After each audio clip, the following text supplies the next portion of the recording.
ద్రుపదుడు, విరాటరాజు ఇద్దరూ కలిసి ద్రోణాచార్యుడికి అభిముఖంగా వచ్చి నిలబడ్డారు.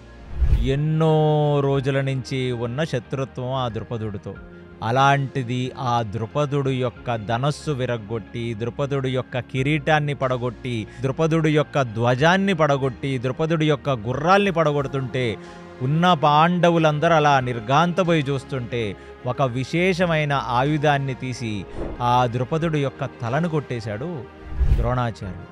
వెనక నుంచి పరిగెత్తుకుంటూ రథంతో ముందుకు వస్తున్న ధృష్టద్యుమ్నుడిగా ద్రోణాచార్యుల వారిని సమీపిస్తున్నాడు అనేసరికే ఇక ద్రోణాచార్యుడు చేతిలో ద్రుపదుడు నేలబడి.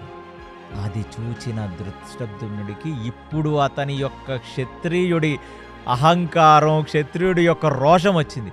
ఇదిలా జరుగుతుంటే ఆ పాండవుల వైపు వృద్ధుడైన ద్రుపదుడు పడిపోతే అసలు ద్రౌపది తండ్రి చనిపోయాడు. ఆ బాధతో ఒక్కసారిగా మమ్మల్ని నమ్మి ఆ ద్రౌపదిని 5గురికిచ్చి పెళ్లి చేశాడే, అదంతా తలుచుకొని తన మామగారు చనిపోయారని ఇక ధర్మరాజు ఒక్కసారిగా కన్నీరు పర్యంతమైతే తన యొక్క బావుమరుదైన ఈ ధృష్టద్యుమ్నుడు అసలు తట్టుకోలేక ఇక ఎలాగైనా నేను ద్రోణాచార్యుడిని నిగ్రహించాలని ఎన్ని బాణాలు వేస్తున్నా కవచం అడ్డం పెట్టుకొని ద్రోణాచార్యుడు అసలు ధృష్టద్యుమ్నుడిని లెక్క చేయకుండా ఇంకా సైనికుల్ని చంపుకుంటూ ముందుకు వెళ్ళిపోతుంటే అప్పుడు విరాటరాజు వచ్చాడు.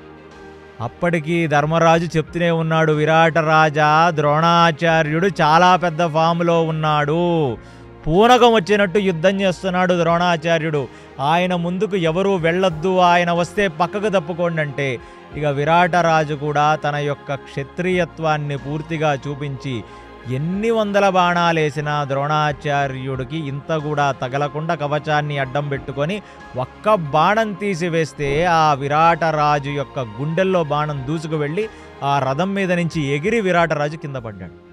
అది చూచిన కర్ణుడు, అది చూచిన శకుని, అది చూచిన దుర్యోధన దుశ్శాసనలు ఇక హ్యాపీగా కోలాహలం చేసుకొని మనం ఇన్నాళ్ళు ద్రోణాచార్యుడిని సూటిపోటి మాటలని విసిగించినందుకు గాను ద్రోణాచార్యుడు నిజంగానే ఇవాళ తన పూర్తి ప్రతిభతో అర్జునుడిని నిగ్రహించాడు, పూర్తి ప్రతిభతో ఈ పాండవుల వైపు వృద్ధులైన వాళ్ళ మామగారిని చంపేశాడు, ద్రుపదుడిని, విరాటరాజుని చంపేశాడు.